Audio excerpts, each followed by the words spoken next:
How's it, guys? This is Dayvy FPL and welcome back to another Fantasy Premier League video here on my channel. Now in this video we're going to go over the Gameweek 25 preview. We spoke about in a previous video about Jamie Vardy and Sadio Mane, and that kind of trend is going to continue in this Gameweek 25 preview.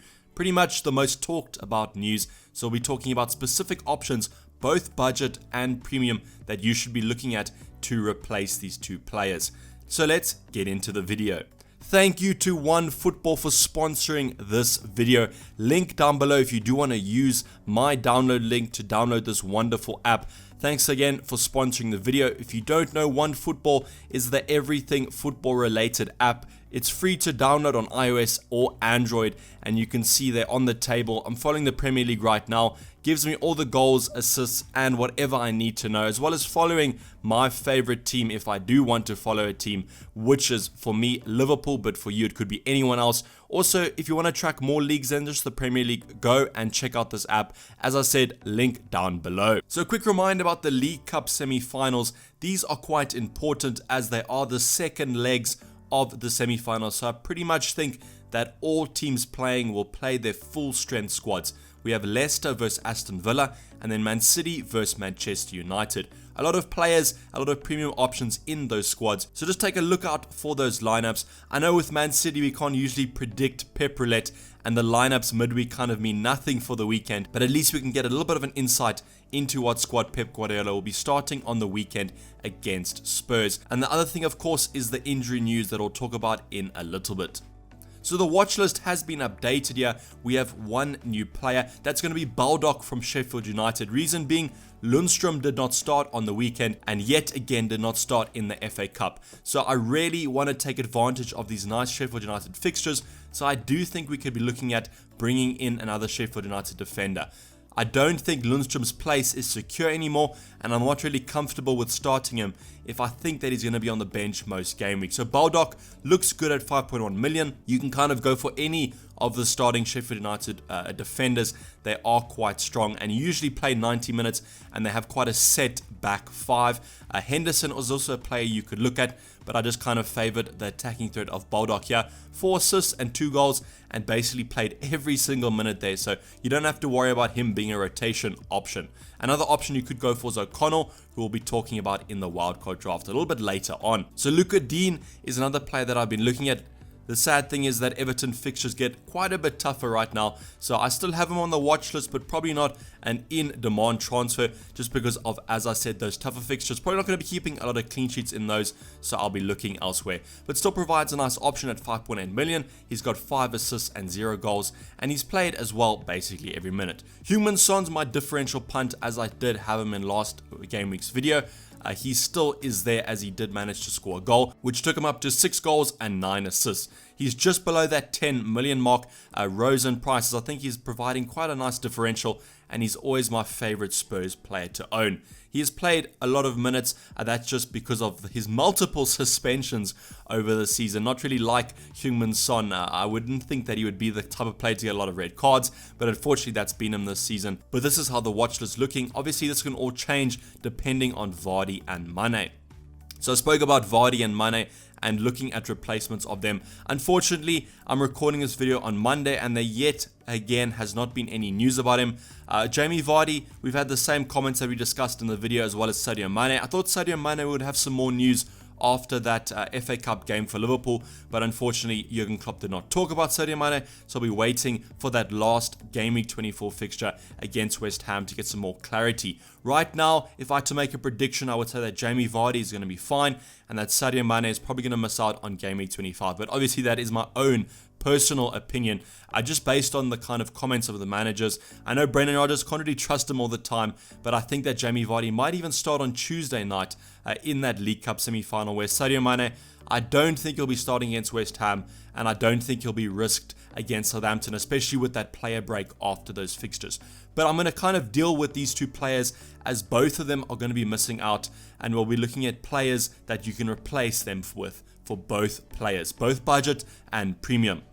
So starting off with Vardy, we're going to be looking at budget options, and this is really hard for me because there's not many budget options that I'm looking at. I currently own Danny Ings, so it'll be one of Calvert-Lewin, maybe Mapai or someone like that. You could take an outside punt on someone like Jordan Ayew or Tosin, as Crystal Palace do have some nice fixtures. The other player that's been talked about maybe is Deulofeu that you can also go for, and that's the reason you kind of have form versus fixture. So you have the form of Calvert-Lewin versus the fixtures of other clubs. So I spoke about Everton's fixtures getting quite tough, but then again, you don't have to have these players for multiple game weeks. You can maybe have Calvert-Lewin for the next 2 or 3 and then swap him out for Maupay if Maupay hits better form. But I think the go-to option you have to look at is Danny Ings. 14 goals, I think, in the Premier League currently. Has not the best, not the worst fixtures in the world, but yet again, Danny Ings has shown this season that he can score against anyone. So he's my current favorite option to bring in. He's a real rank killer as well. So if he manages to get a brace or a goal even in bonus points, you could see a red arrow just by not owning him. Calvert-Lewin's my second option to go for. Has the form. I've been scoring quite consistently recently. He just has those tough fixtures. But I said maybe own him for Watford till Arsenal. If Man United pick up a lot of form, maybe swap him off for that one. But you can always keep him for that. And then Chelsea away. Chelsea recently haven't shown that great defensive form. So you could even just hold him for that fixture. So Calvert-Lewin is probably my favorite out of the budget options besides Danny Ings. But there are other players that you could go for, such as Maupay. The more premium options is where I think it's at.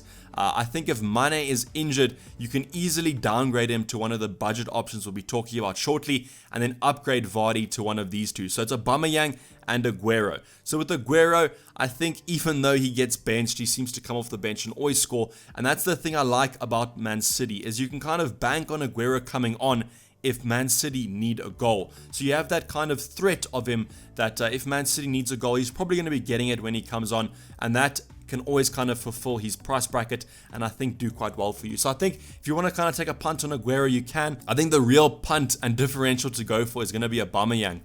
Just look at those fixtures for Arsenal, some really nice fixtures. They're kind of coming into some nice attacking form recently.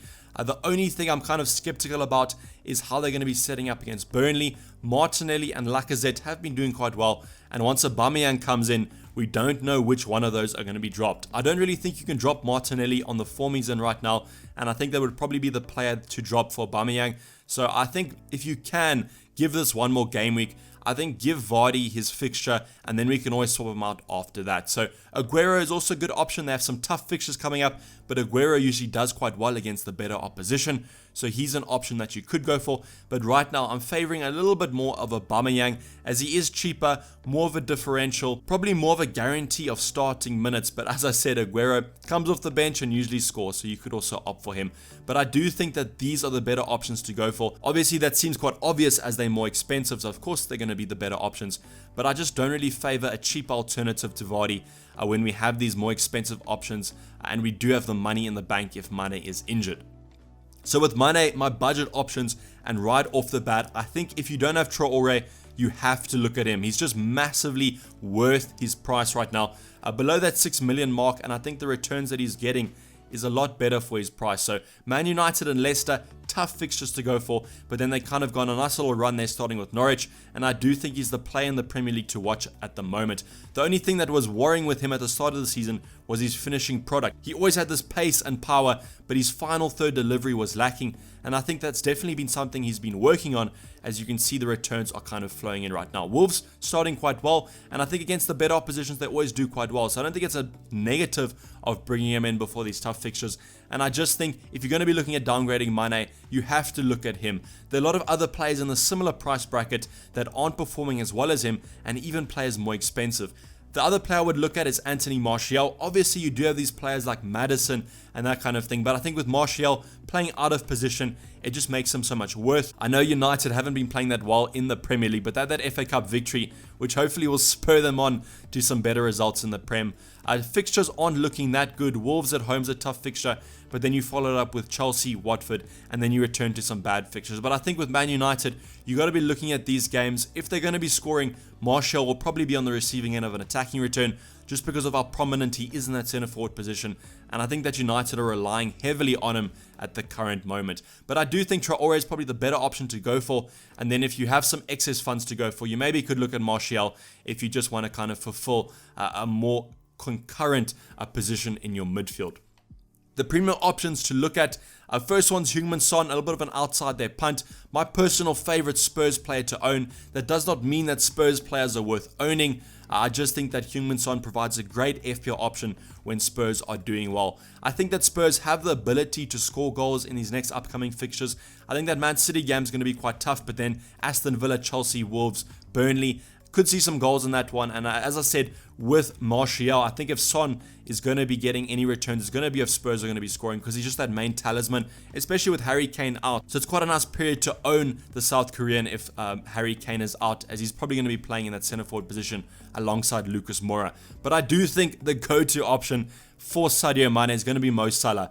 Reason being, just look at those fixtures, a lovely sea of green. If Mane's out for a prolonged amount of time, Liverpool will have to play Mo Salah. Mo Salah could maybe play a more advanced position in that centre forward position if they do have a formation switch. But I think that Mo Salah around the same price. I know he's a little bit more expensive now because of a price rise, but I still think you will be able to afford it. So I think that's the go-to option to go for. And I think if you're going to be losing out on your Liverpool attacker, if you haven't doubled up on that attack, I think it's a no-brainer just to go for Mo Salah. And I would kind of advise you to do that if you're missing out on Mane. So also a wildcard draft was heavily requested. A lot of people are thinking about maybe using the wildcard after progressive weeks that have been quite bad. Consistent red arrows usually spur on a wildcard, so a lot of people are kind of contemplating it now. So I'll be talking about the basis of the team. These players, you can always chop and change them as you do. You probably can make a better wildcard draft than me, so take this template and just rotate it a little bit. So the main basis of this team is double Sheffield United defense. I'm not going to be calling it triple because Lundstrom is a little bit of a rotation risk, as we spoke about in the introduction. But double Sheffield United defense and double Liverpool defense. Especially with Mane out, I always thought that the Liverpool double defense was the way to go for the future. I simply just doubled up on that Liverpool midfield because of that double game week, and I thought the ceiling would be a little bit higher. Unfortunately, that hasn't been the case this double game week, so I do think that the Liverpool defense is where it's at. Robertson has hit a little bit of a dip of form, so that's why I've gone for the cheaper Van Dijk. I also think that Van Dijk offers a great attacking threat from those set pieces, corners and free kicks, so I do think that he could be worth his price.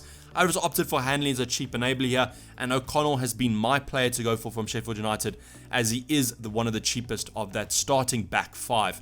I've gone into the midfield with Grealish, Salah, De Bruyne and Traore as my starting midfield. This formation is going to be a 3-4-3. If Lundstrom comes back from his rotation and has a secured place in that starting lineup, I could maybe change it to a 4-3-3 and then maybe drop Traore if he has a bad fixture. I really like Grealish as he's the main talisman for that Aston Villa lineup. I know they scored 2 goals, and I always say that if Aston Villa are going to score, Grealish is probably going to be on the receiving end of attacking return. Wasn't true this weekend, but I think it might be true for some upcoming fixtures. De Bruyne, a nice Man City player to go for, so I want to have some Man City coverage there, and De Bruyne always does well against the better opposition. And then Salah, just my go-to Liverpool option.